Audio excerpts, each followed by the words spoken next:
नमस्कार. टाइम्स डिजिटलमध्ये आपलं स्वागत आहे. आजच्या ठळक बातम्या. खेडमध्ये भाजपा स्थापना दिन उत्साहात साजरा. मुलींसाठी कर्करोग प्रतिबंधक लसीकरण मोहीम. कोकणी हापूस संकटात, दर घसरणीनं बागायतदार चिंतेत. व्यापारी महासंघातर्फे नुकसानग्रस्तांसाठी मदतीचा हात. 6 एप्रिल 1980 रोजी भारतीय जनता पार्टी नावाच्या वटवृक्षाचे बीज रुजले आणि कोट्यावधी कार्यकर्त्यांनी आपल्या त्याग, समर्पण आणि निष्ठेने या बीजाची मशागत केली. त्यातूनच भाजपा परिवार जगातील सर्वात मोठा राजकीय संघटन म्हणून उदयास आले. भारतीय जनता पार्टीच्या स्थापनेला 46 वर्ष पूर्ण होत आहेत. खेड शहरातील छत्रपती शिवाजी महाराज चौक खेड येथे भाजपा नेते तथा खेड नगर परिषदेचे नगराध्यक्ष ॲडव्होकेट वैभव खेडेकर यांच्या उपस्थितीमध्ये भाजपाचा ध्वज फडकावून, पेढे वाटप आणि बाईक रॅली काढून उपस्थित पदाधिकारी व कार्यकर्त्यांशी संवाद साधत त्यांना स्थापना दिनाच्या मनपूर्वक सदिच्छा देण्यात आल्या.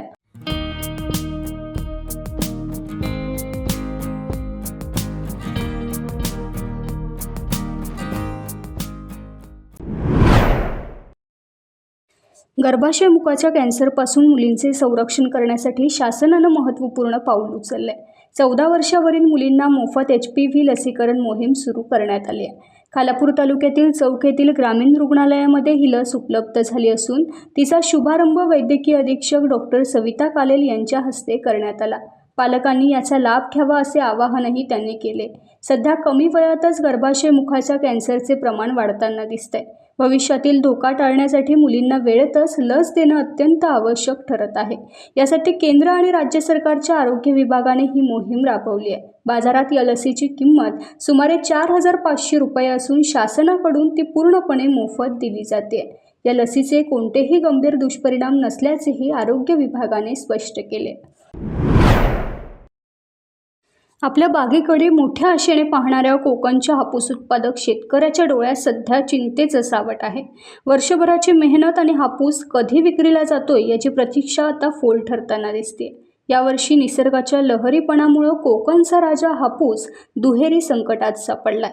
यंदा हवामानातील बदलांमुळे आंब्याचा मोहर लांबणीवर पडला. परिणामी अस्सल कोकणी डोंगरी हापूस सध्या झाडावर असूनही कोवळ्या अवस्थेत आहे. हा आंबा पूर्ण तयार होऊन बाजारात येण्यासाठी अद्याप काही काळ जावा लागणार आहे. यामुळे हंगामाच्या सुरुवातीला मिळणारा मोठा नफा शेतकऱ्यांच्या हातातून निसटताना दिसतोय.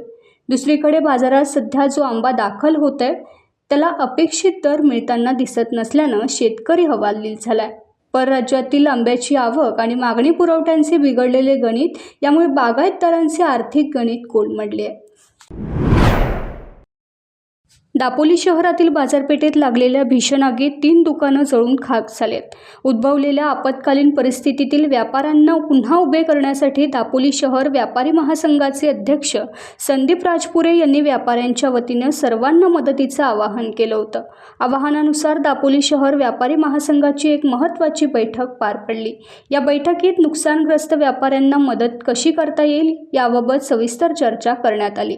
या पहिल्याच बैठकीत उपस्थित व्यापारी महासंघाच्या सदस्यांनी नुकसानग्रस्तांच्या मदतीसाठी 1.25 लाख रुपये जमा करण्याचे महत्त्वपूर्ण काम केले आहे.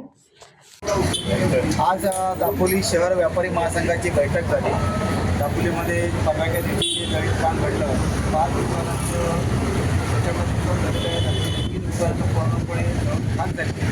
त्या व्यापाऱ्यांना मदत करावी, त्यांना पुन्हा व्यवसाय उभा करावं या हेतूने दापोली शहर व्यापारी महासंघातर्फे आम्ही सगळे व्यापारी आज हॉटेल सन्मान येथे जमलो होतो आणि सगळ्यांनी चांगले निर्णय घेतले. सगळ्यांनी आपलं कॉन्ट्रिब्युशन त्याच्यामध्ये जाहीर केलं. आजच्या पहिल्याच बैठकीमध्ये जवळपास 1.25 लाख रुपये गोळा केलेले आहेत. आम्ही अगदी सगळ्या शहरातल्या व्यापाऱ्यांना मी आवाहन करणार की प्रत्येकाने कमीत कमी ज्याचं दुकान आहे, ज्याचा खोका आहे का पानपट्टी आहे, काही असेल, जो व्यापारी आहे त्यांनी कमीत कमी ह्या आपल्या बांधवांना मदत करणारी 500 रुपयाची मदत करावी. जास्तीत जास्त ज्याला जेवढे द्यायचे तितके त्यांनी द्यावेत. परंतु त्या व्यापाऱ्यांना व्यवसायात पुन्हा उभं करणं हे आमच्या व्यापारी महासंघाचं सगळ्या व्यापाऱ्यांचं कर्तव्य आहे आणि त्या कर्तव्याच्या भावनेतून आम्ही मिटिंग घेतली आणि त्या व्यापाऱ्यांना आम्ही मदत करणार आहोत. 10 तारखेपर्यंत आम्ही सगळ्यांना आवाहन केलं की 10 तारखेपर्यंत आपण आपलं सहकार्य संघाकडे जमा करावं.